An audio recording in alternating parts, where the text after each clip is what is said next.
जाणून घेऊया स्वामी समर्थांबद्दल. स्वामी समर्थ जप कसा करावा? तुम्ही स्वामींच्या चरणाकडे टक लावून पाहत असताना सतत स्वामी जप करा. खालील 2 स्वामी जपांपैकी एक वापरा. जप 1. महाराज श्री स्वामी समर्थ, जय जय स्वामी समर्थ. आणि जप 2. महाराज श्री स्वामी समर्थ, जय जय श्री स्वामी समर्थ. स्वामी समर्थ महाराज 1856 मध्ये अक्कलकोट येथे आले आणि त्यांनी जवळपास 22 वर्ष नगरमध्ये वास्तव्य केले आणि नंतर महासमाधी घेतली.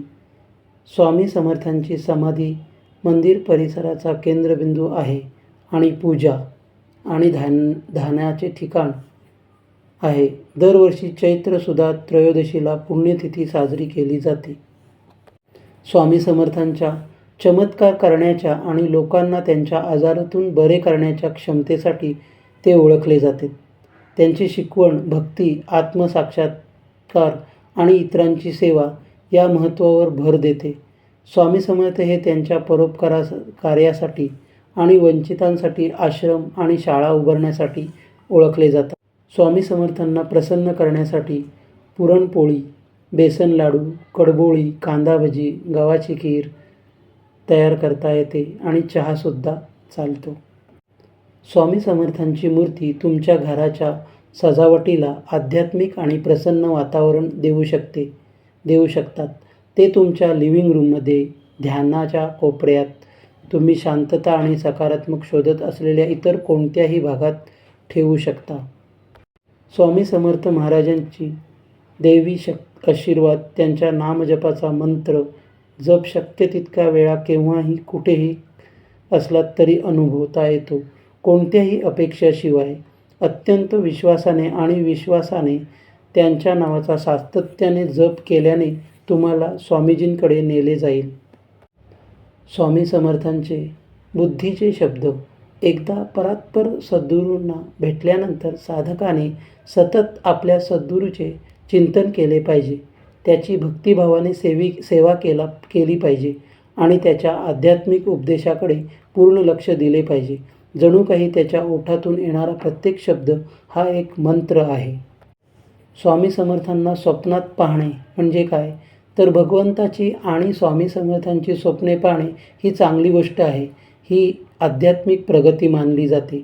याच वेळी माझ्या मते तुम्ही त्या विचारांवर किंवा स्वप्नांवर जास्त विचार करू नये. स्वप्न पाहणे आणि ते पूर्ण होते की नाही हे पाहणे हे आपले काम नाही. श्री दत्तात्रेय महाराजांप्रमाणेच गुरुवार हा श्री स्वामी समर्थ महाराज यांच्या उपासनेचा विशेष दिवस आहे आणि त्यांचे अनुयायी भक्त त्यांना आदरांजली वाहण्यासाठी मोठ्या संख्येने गर्दी करतात.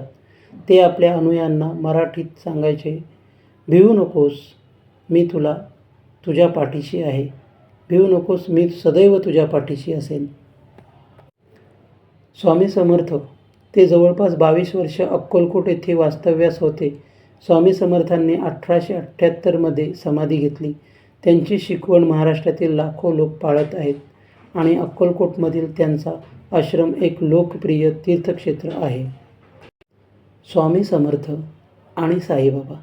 वास्तविकता अशी आहे की स्वामी समर्थ आणि शिर्डी साईबाबा हे एकाच परमात्म्याचे 2 स्थूल शरीरात रूप होते. या दोन्ही संतांवर वेगवेगळ्या लेखकांनी प्रकाशित केलेले अनेक लेखन या 2 सद्गुरूंमधील स्थूल आणि सूक्ष्म अशा दोन्ही प्रकारच्या परस्पर संवादांचे प्रमाणीकरण करतात. गजानन महाराज हे त्यांचे एक भक्त बापूंना काळे यांच्यासाठी पंढरपुरात हिंदू देवता विठ्ठला म्हणून प्रकट झाले. दुसऱ्या भक्तासाठी ते समर्थ रामदास म्हणूनही प्रकट झाले. गजानन महाराज आणि अक्कलकोटचे स्वामी समर्थ आणखी एक हिंदू गुरु आणि गूढवादी यांच्यात काही समानता आहेत. ते दोघेही परमहंस आणि अजान भाऊ होते. मित्रांनो, या व्हिडिओत तुमच्या कॉमेंटनुसार मी काही स्वामी समर्थांबद्दल तुम्हाला माहिती दिली. ती तुम्हाला आवडली असल्यास व्हिडिओला लाईक करा, शेअर करा, कॉमेंट करा आणि माझ्या चॅनलला सबस्क्राईब करा. धन्यवाद.